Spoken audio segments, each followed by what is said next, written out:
جو 8 رکنی larger bench ہے اس کی تشکیل ہی غلط ہے. وہ کہتے ہیں کہ انہوں نے من پسند ججز شامل کیے, تو اپنے من پسند ججز سے وہ فیصلے کروانا کون سا مشکل کام ہے؟ کیا آپ یہ سمجھتے ہیں کہ کیا یہ واقعی من پسند ججز ہیں؟ یہ تو بالکل غلط بات ہے, اور یہ مجھے حیرت ہے کہ تارڑ صاحب جو بھی وزیر قانون ہے خود سیزنڈ لائر رہے ہیں, وہ اس طرح کی بات کیسے کر سکتے ہیں؟ اور اگر وہ اس طرح کی بات کر رہے ہیں تو مجھے بڑا افسوس سے کہنا پڑتا ہے کہ یہ بڑا باعث قسم کا اپنا ارادہ ہے یا اپنا نظریہ ہے, کیونکہ article 191 of constitution of Islamic Republic of Pakistan 1973 rules provide کرتا ہے سپریم کورٹ کو کہ وہ اپنے رولز خود بنائیں اور اس کے بعد اس کو ایگزیکیوٹ کریں, اور وہ رولز سپریم کورٹ نے خود بنانا ہے. 1980 کے وہ رولز ہیں, اور 1980 کے رولز کے تحت چیف جسٹس آف پاکستان کا اختیار ہے کہ وہ جو سا بینچ بنائے وہی بناتے ہیں, جتنے مرضی اس کا بینچ میں ججز رکھیں ان کی مرضی ہوتی ہے, یہ ان کا پروگریٹو ہے. یہ نہ حکومت اس میں کچھ کر سکتی ہے نہ اپوزیشن اس میں کر سکتی ہے. یہ خالصتاً یہ جو ہے سپریم کورٹ کا اپنا قابلیتی اختیار ہے. ٹھیک ہے. اور جو ان کی بات ہے, اب کیا کہتے ہیں, میٹھا میٹھا اماں اور کڑوا کڑوا سو, لیکن لا کی بات کرنی ہے نا, کسی کے بیانیے کو تو آگے لے کے نہیں جانا.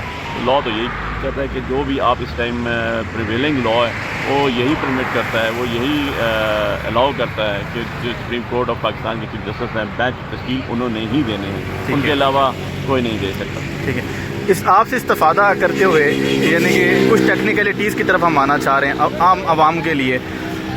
ایک اعتراض, دوسرا اعتراض یہ تھا کہ چیف جسٹس صاحب نے اس کیس کی سماعت کیسے شروع کر دی جب وہ بلی منظور نہیں ہوا عدلیہ اصلاحات والا, تو وہ اس کیس کو کیسے شروع کر سکتے ہیں؟ لیکن یہ بڑی سمپل سی بات ہے, یہ اس میں کوئی راکٹ سائنس نہیں ہے. کانسٹیٹیوشن آف پاکستان 1973 کا محافظ کون ہے؟ جب کوئی قانون فٹ نہیں کرے گا تو کس کے پاس جائیں گے؟ صدر صاحب جب سمجھیں گے کہ کوئی قانون صحیح نہیں بن رہا کس کے پاس بھیجیں گے؟ اسمبلی بھی بعض دفعہ انٹروگیشن کے لیے کس کے پاس بھیجے گی؟ کون سی ایسی محکمہ ہے, کون سا ایسا ادارہ ہے, کون سی ایسی جگہ ہے جہاں پر انٹرپریٹیشن آف کانسٹیٹیوشن کی جائے گی؟ صرف اور صرف کانسٹیٹیوشن کا جو انٹرپریٹیشن ہے وہ سپریم کورٹ آف پاکستان کر سکتی ہے. یہ ان کا پروگریٹو ہے. جب وہ سمجھیں کوئی لا ایسا بن رہا ہے یا بن گیا ہے جو قانون کے مطابق 1973 کی روح کے مطابق لیٹر اینڈ اسپرٹ میں نہیں ہے, تو اس کے اوپر سپریم کورٹ نہیں ایکشن لینا ہے. اور ویسے آپ کو بتاؤں یہ پہلی دفعہ نہیں ہوا, اس سے پہلے 1997 میں بھی ایک لیجسلیشن ہو رہی تھی کنٹیمپٹ آف کورٹ کے اوپر, اس کے اوپر بھی باقاعدہ ایک ایکشن لیا گیا اور اس کو سسپینڈ کیا گیا, اور وہ بھی ہوا کہ سپریم کورٹ کا اختیار ہے. آپ سپریم اچھا ایک چیز اور ہے, ایک بل آپ کا ایسے آ جاتا ہے جس کا سپریم کورٹ سے کوئی تعلق نہیں, یہ تو ڈائریکٹلی اس بل کے بارے میں بات کی جا رہی ہے جو سپریم کورٹ کے اوپر ان کے رولز کے اندر امینڈمنٹ کی جا رہی ہے. تو وہ صحیح کر رہے ہیں, کیونکہ آرٹیکل 191 کو تو آپ نے چھیڑا ہی نہیں, آرٹیکل 191 کو تو آپ چھیڑ سکتے ہی نہیں, کیونکہ اس کے لیے تو آپ کو 2/3 میجورٹی چاہیے. 2/3 میجورٹی کے لیے آپ کے پاس 228 سیٹ ہونا مینڈیٹری ریکوائرمنٹ ہے. آپ 191 کو امینڈ کریں گے, اس کے بعد آپ یہ لے کر آتے تو پھر کہا جاتا. اب میں اس کے آرگومنٹ پہ جاتا ہی نہیں ہوں کہ آیا اس کے جو کانٹینٹس ہیں یا اس کے جو امینڈمنٹس ہیں وہ صحیح ہیں یا غلط ہیں.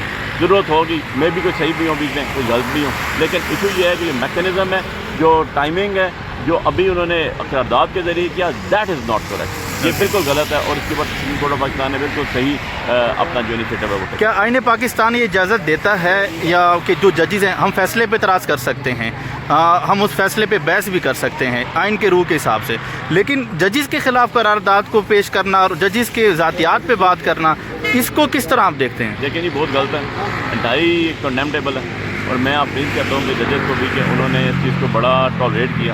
نہیں تو آپ نے دیکھا کہ پیچھے تصویروں کے اندر ججوں کے اندر ججز کی تصویریں, پریزنٹ سٹنگ ججز کی تصویریں لگا کے ان کی باتیں کی گئی, اور انہوں نے ٹالرنس لیول ہائی رکھا اپنا بہت زیادہ, ان کی گریٹنس ہے, اور انہوں نے اس کو ٹالریٹ کیا, اگنور کیا.